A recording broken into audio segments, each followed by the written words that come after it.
Они с Марией встречались почти 2 года. Олег любил ее так, что сносило голову. Был готов носить на руках и сворачивать горы ради Машки. Считал, что дело идет к свадьбе. Правда, ему не очень нравилось, когда она отнекивалась. «Зачем нам сейчас жениться? Я еще институт не закончила. У тебя на фирме дела идут ни шатка, ни валка. Ни тачки приличной, ни жилья своего. Олька, конечно, моя лучшая подруга, но встречаться с ней каждое утро на кухне я не хочу. Вот если бы ты дом не продал, жили бы там». Это немного обижало Олега. Но правота в словах Маши была. Они с сестрой жили в квартире, что осталось от родителей, и в делах семейного бизнеса он только-только начал разбираться. Кто же знал, что придется брать управление в свои руки, не закончив университет? Олег и так разрывался, стараясь вытянуть компанию и получить диплом. Дом продавали по обоюдному согласию с Олей. Решили, что важнее сохранить бизнес. За полгода, пока не вступили в наследство, долги накопились. Оба студента, он на последнем курсе, Оля на 3-й перешла. Продажа дома позволила закрыть все, что задолжали.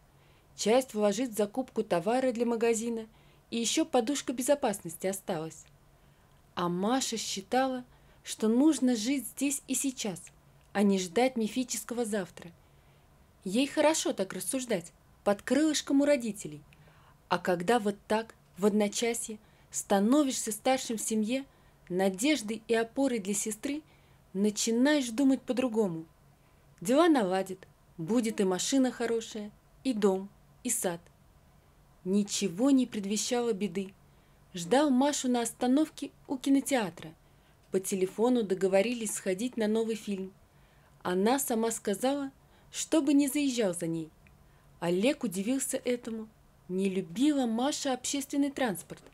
Высматривал ее с маршрутки, а она подкатила на крутой тачке. «Извини, мы больше не можем быть вместе. Я выхожу замуж». Она сунула Олегу в руки какую-то книгу, развернулась и села в машину. Олег долго стоял, переваривая услышанное. Что могло случиться за 3 дня, пока его не было в городе?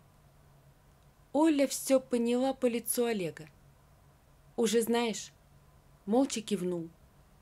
«Нашла богатенького Буратино. 25-го свадьба. Меня в свидетельницы звала. Я отказалась. Подлая она. За спиной у тебя шашни крутила». Оля расплакалась от обиды за брата. «Успокойся». Он гладил сестру, как маленькую по голове. «Пусть у нее все будет хорошо, а у нас еще лучше». Почти на сутки заперся в комнате. Оля скулила под дверью. «Ну хоть покушай, я блинчиков испекла». Под вечер вышел с горящими глазами.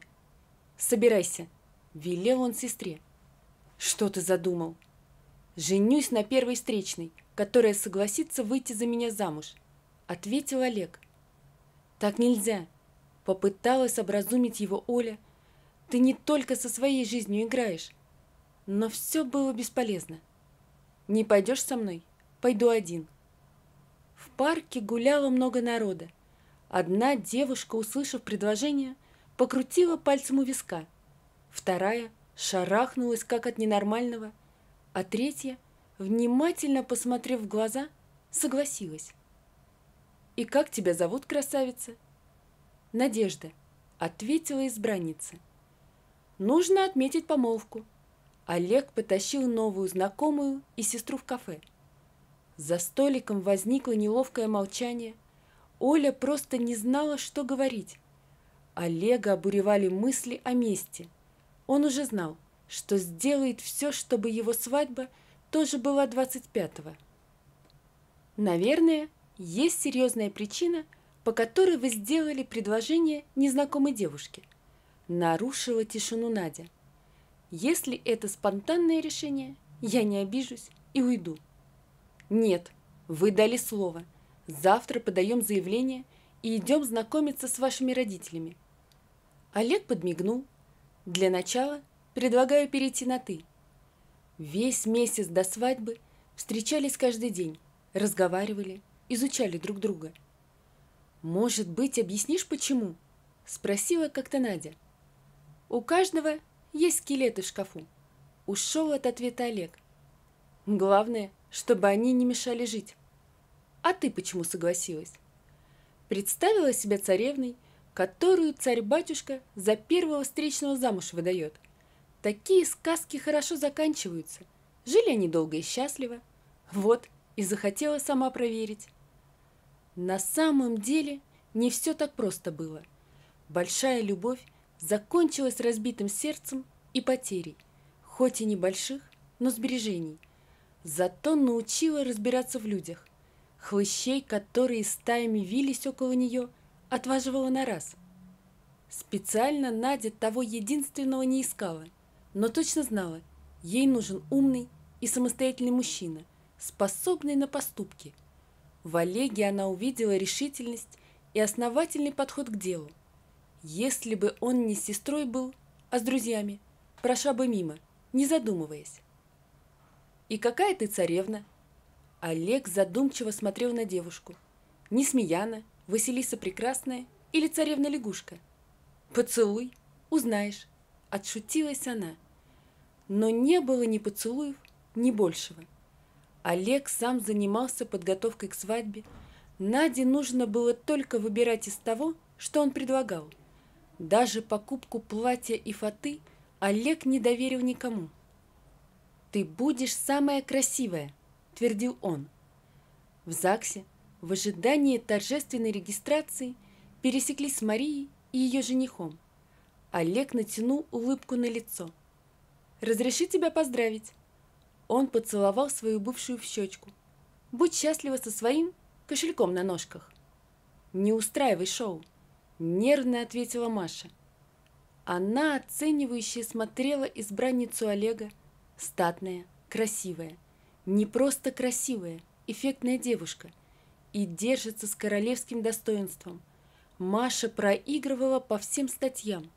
Ревность терзала душу, ощущения счастья не было, не покидало чувство, что просчиталась, что не получит того, на что надеялась. Олег вернулся к Наде. «Все в порядке», — наигранно сказал он. «Еще не поздно остановиться», — прошептала Надя. «Нет, играем партию до конца». И только в зале регистрации, взглянув в грустные глаза теперь уже жены, он понял, что натворил. «Я сделаю тебя счастливой». Произнося это, Олег верил в свои слова. И потекли семейные будни. Оля и Надя подружились, они отлично ладили и дополняли друг друга. Вспыльчивая Ольга научилась справляться с эмоциями, а Надя с сознанием дела организовала быт и незаметно управляла всеми. Как хороший, грамотный экономист и специалист, разбирающийся в бухгалтерии и налогообложении, Надежда быстро навела порядок в финансах. Через полгода открыли второй магазин, а чуть позже создали бригады отделочников. Теперь не только торговали стройматериалами, но и занимались косметическими ремонтами. Прибыль увеличилась в разы. Она оказалась Василисой Премудрой, умела преподнести все так, что Олег считал ее идеи своими. Казалось, живи да радуйся.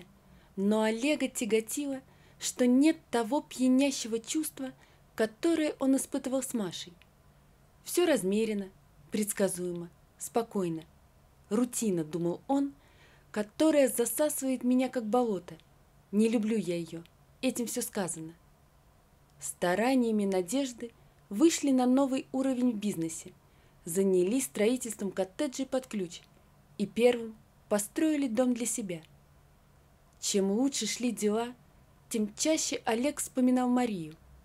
Не могла потерпеть, видела бы, на какой машине я езжу, а дом, не дом, дворец. Гордился он собой. Его все чаще посещала мысль, а что если... Надя видела, что муж мается. Она стремилась стать любимой, но сердцу, тем более чужому, не прикажешь. Не все сказки становятся былью. Горько размышляла она, но надежду не теряла, имя обязывала. Оля тоже наблюдала за братом. «Ты потеряешь больше, чем найдешь», — сказала она, застав его на странице Маши в социальных сетях. «Не лезь куда не следует», — отрубил Олег. Ольга зыркнула потемневшими глазами. «Дурак! Надя тебя любит по-настоящему, а ты все в игры играешь». «Не хватало, чтобы мелочь мне указывала», — кипятился Олег. Его все сильнее тянуло к Маше, и он написал ей. Маша жаловалась, что личная жизнь не сложилась. Муж ее выставил за порог ни с чем. Институт она так и не закончила. Работы нормальной нет, к родителям не вернулась. Живет в областном центре на съемной квартире. Олег несколько дней колебался, ехать, не ехать. Но тут обстоятельства сложились так, что остался один на несколько дней. Увеличивая соблазн, жена уехала на неделю к больной бабушке в деревню. Решился, назначил встречу, летел на крыльях любви и не обращая внимания на дорожные знаки. Душа трепетала, представляя, что скажет, куда поведет. Реальность оказалась суровой. «Какой ты красавчик!» — кинулась ему на шею Мария. Запах немытого тела шибанул в нос. Брезгливо отстранился. Люди смотрят. «А мне плевать!» — расхохоталась она. Короткая юбка, дешевый макияж, духи сомнительного происхождения.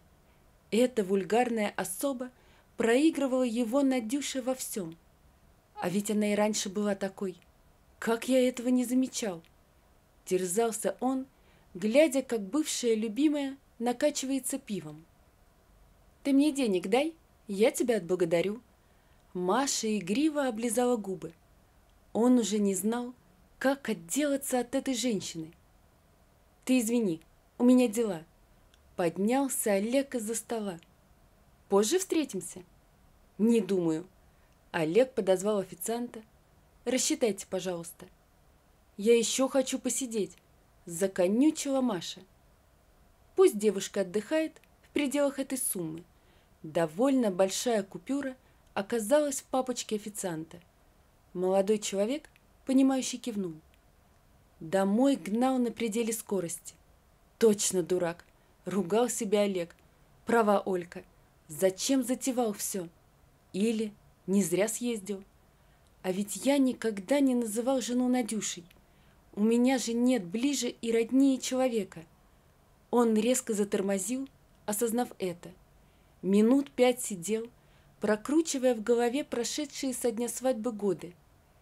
Олег видел перед собой лицо жены, ее глаза, ярко-синие с поволокой. Вспоминал, как Надюша улыбается при виде его, как нежно взъерошивает ему волосы своими длинными ухоженными пальцами. Я же обещал сделать ее счастливой. Он осмотрелся, соображая, где остановился, завел машину и, проехав километров 20 по трассе, свернул на проселок. «Неделя слишком долго. Я не смог прожить без тебя даже 2 дня», — сказал он, когда Надя выскочила к нему навстречу из дома бабушки. Вот сумасшедший! Она улыбалась со слезами на глазах. «Надюша, любимая!» — шептал Олег на ушко жене, в голове прокручивая только одну мысль: какой же он дурак был, но теперь все будет по-другому. Вот такая история, друзья. Напишите, пожалуйста, что вы думаете об этой истории. Не забудьте подписаться на канал и поставить лайк. Всего вам доброго. До свидания.